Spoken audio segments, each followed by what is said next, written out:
Ever wonder what early autumn in Yosemite looks like, where the last colors of summer begin to fade and the leaves start to fall? October unveils a side of this park often overlooked, but this iconic setting has so much to offer this time of year. Join me in this breathtaking visual journey as we capture nature's vibrant transformation, one photo at a time. Yosemite has always felt like one of those elusive national parks for me. As a native Californian, I was born here in California. It's always seemed really close, like it was nearby. It was in my backyard. I could go there on a weekend, but I've never been. This was actually going to be my first time going into the park and into the valley where most of the attractions are. So I was very much excited for this opportunity to go there. So to begin with, any photography trip that I go on now, I typically have a warm-up period. Usually the first day that I get there at whatever destination it is that I'm going to, I like to warm up. I like to get my visual eye ready. I like to look at things, just photograph my surroundings, whatever is available, honestly. It doesn't have to be anything spectacular, but I do try to make some of these photos, nice, right? Work on my composition, work on the lighting, work on any techniques that I'm practicing, kind of get in the zone per se for the rest of the trip. For these particular shots, there's nothing exciting about them, if I'm being completely honest, just some basic architecture shots of the Airbnb that we were staying at. And I was actually very surprised at how well these turned out because I don't really shoot a lot of architecture. I don't really care for it too much. However, when it comes to photography, I'm also learning that it's not about having the most amazing shots all the time, right? There will be times where you're hoping, especially for film, you're hoping that these shots turn out great. But in some instances, I do think that the photography is also meant to just be a record of your memory. I took these shots of this house because now that whenever I look at these shots and I can look back on these videos, or if I decide to print these photos for a photo album, I can look back on it and just be happy that I was able to be at this area or be in this setting when I was. This is the tunnel view where you get the best glimpse of the entire valley when first entering the park. Now, a quick recommendation, this parking lot is very small. There's not a ton of parking. So the best recommendation is to get there early, or in our case, if you're traveling in the off season, still try to get there early because it gets very busy very quickly. We got very fortunate with parking. Since I primarily shoot landscape photography, I find it best to have color and black and white film to compare shots. I've really learned to love black and white film for landscape photography, and this shot is one of my favorites. The harsh contrast of the shadows on the right side of the image and sharp detail of El Capitan on the left side made it feel big and towering. This couple was too cute not to include, and as you can see, they were getting very creative for their own photos.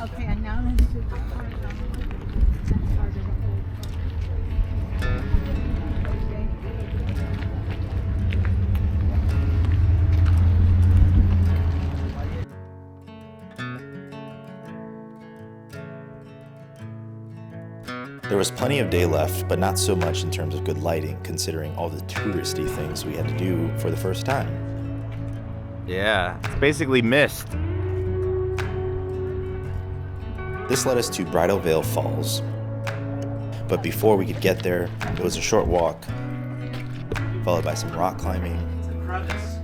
You're gonna fit in there? No, it doesn't go farther. I wasn't sure if it cracked from the rock. I can go in it though.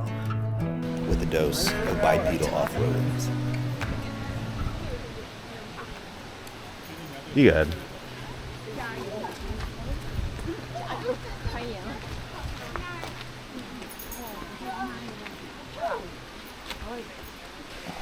I didn't really take too many photos, just due to how wet it was and how the water was kind of sprinkling all over the area. So the rocks were still a bit slippery, which I was a little concerned for.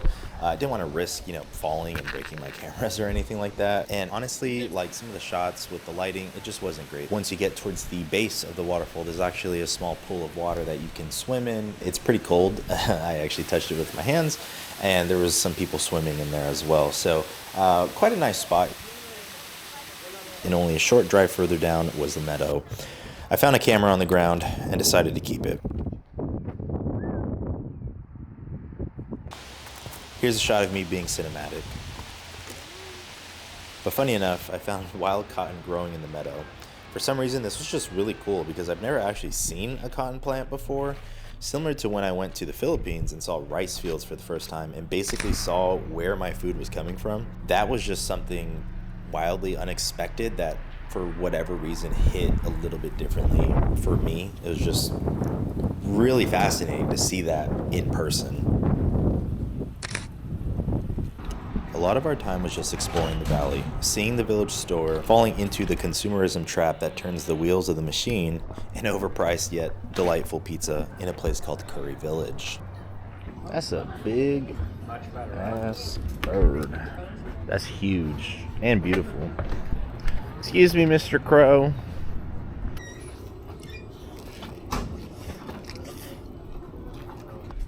But seriously, the pizza was fantastic. Not too far from Curry Village was our first real hike to Vernal Falls. This is actually a trail you can take to get to Half Dome and to get to the cables, but Half Dome wasn't ready for me and my cameras, so we spared it for this one moment. We missed the trail. I'll go ahead and stop the video here because apparently dad jokes are dead, just like how mine is to me. Too. Dark humor aside, this was a pretty rough hike. If you are not expecting a continuous climb without much relief, this one will really put you to the test. I'll say that for sure. Not at all.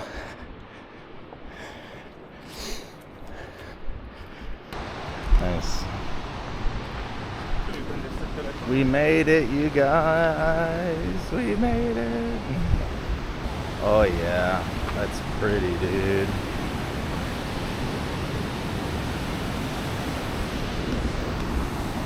Sorry.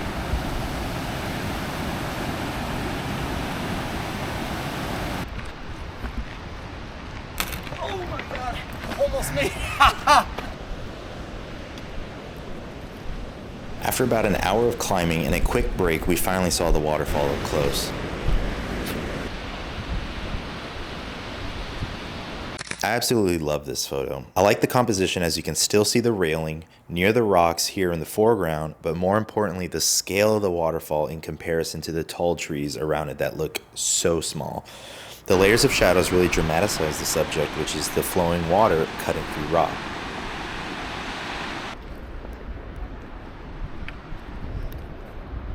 Overall, this is a cool hike. You get some really good exercise in, and the payoff is pretty incredible. You can even get to the top of the waterfall, which is pretty unusual as well.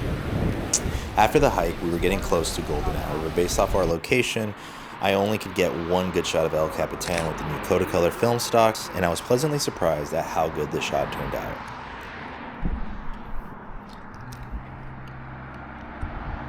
Are they behind us?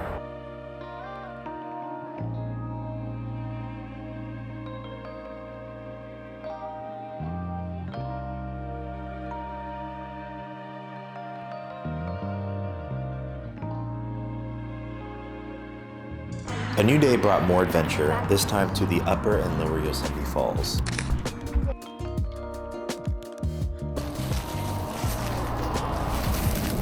On the way, we witnessed why Yosemite was the birthplace of rock climbing, and seeing it live was pretty cool.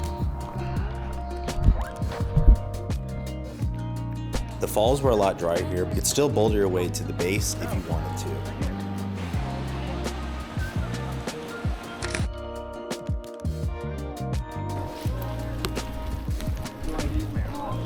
This was a nice photo because the layering of the RVs with a soft, dreamy feel to the light as it passes through the trees really speaks to the adventurous tone that Yosemite embodies. People come here from all over the world seeking its beauty. I think this is a really good photo that kind of encapsulates that. We enjoyed a family lunch before we decided to settle on a picnic spot in the meadow while El Capitan towered over us. Golden hour fled towards the west, blessing us with an October glow that set the mood for some interesting shots. And moments of stillness are always perfect. Capturing these shots were a bucket list item for me.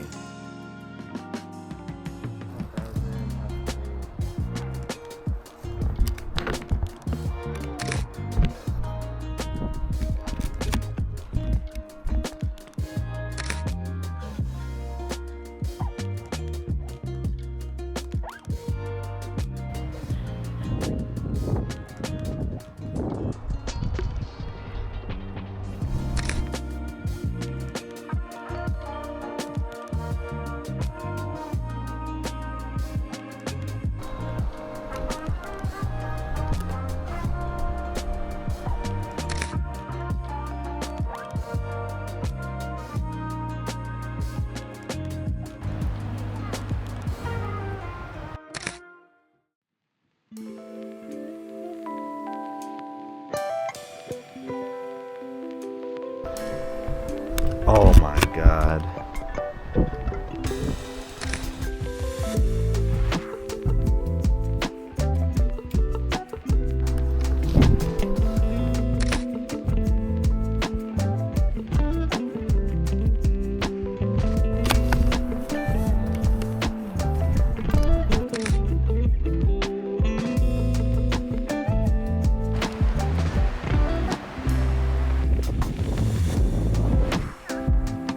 Our next adventure brought us to an easy 1 mile hike to Mirror Lake towards the end of the valley.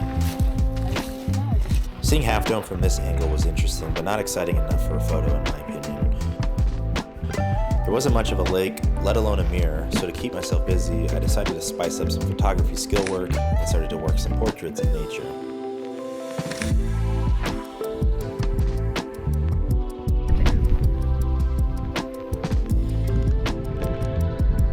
The walk back was actually a nice one. I really started to get a feel for the change of colors from summer to autumn, and the lighting was starting to get really good, despite being partially blocked by the trees.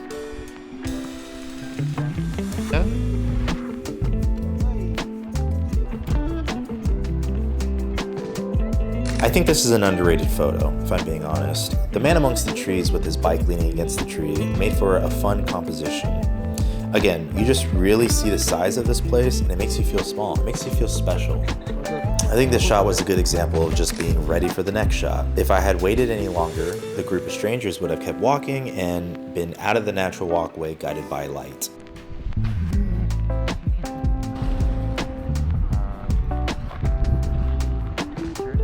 We spent most of our first few days on the valley floor, capturing beautiful golden hour photos, hiking, but decided for a change and headed to higher elevations to find some hidden gem.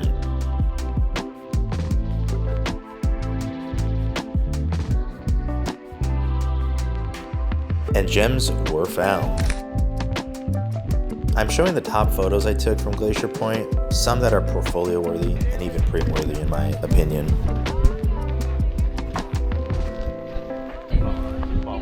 These photos of Half Dome, I think, were some of my favorite, and you really start to see some of these features in the park. You really start to see the scale of. Hi, buddy. Hi, buddy. May I also partake sure, in the yes, trip? He's so soft. Hi, buddy. Oh, yes. He's well trained and he's very. I know he did Friendly. spin. He has a nice coat. Oh yeah, he does spin, jump, stay. I went to the store and he stayed outside without. Oh. Seeing Half Dome from this angle, from Glacier Point, you really learn to respect it, if that makes sense. It's such an odd way of describing it, but you just respect it.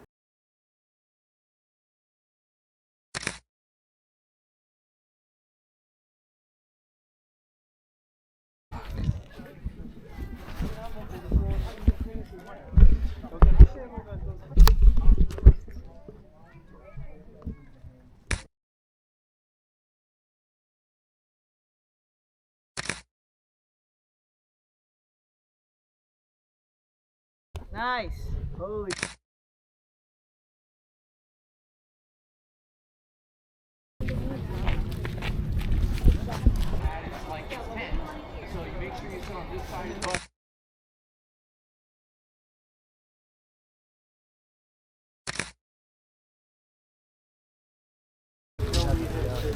I just saw. Good. Thank you.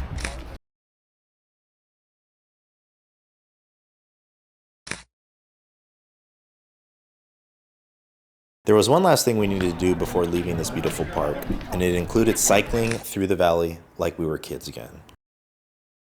So that's what we did. Nope. It's the new Kodak. The new one? The new Kodak color. Do you want? I don't want to use it. I Just don't need use to it. use it. Just use it. Okay. It's your birthday. It's my birthday. This is the best way to get around the valley in Yosemite.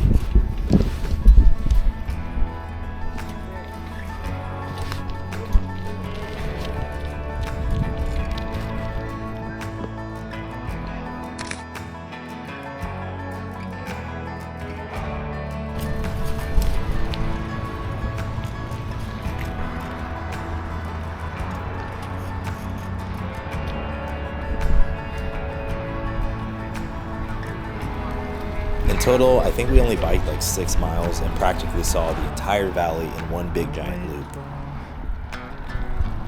A lot of these shots, in my opinion, were amongst my favorite and potentially portfolio shot. And these photos here solidified my love for black and white film. Now we must leave this valley and bid farewell to fall's embrace. As I sit and reflect on this trip, it just proves to myself that these places are more than a place to watch videos on. This is a place that deserves your attention. Nature shows its beauty without much in return, and it is up to us to continue to preserve it. Just as Ansel Adam used his photography to show the world why we must protect these places, I hope to capture 1/10 of his impact. As we say bye to summer and embrace autumn's return, I hope that you, whoever's watching this through to the end, can find the courage to explore this beauty as uncertainty in the world can see it torn down. So with that being said, thank you for watching. If you made it this far in the video, I very much appreciate your time and attention. Hopefully you guys enjoyed this. Be ready for the next videos. All right, we got a lot more coming up, so without further ado, thank you for watching. Take care.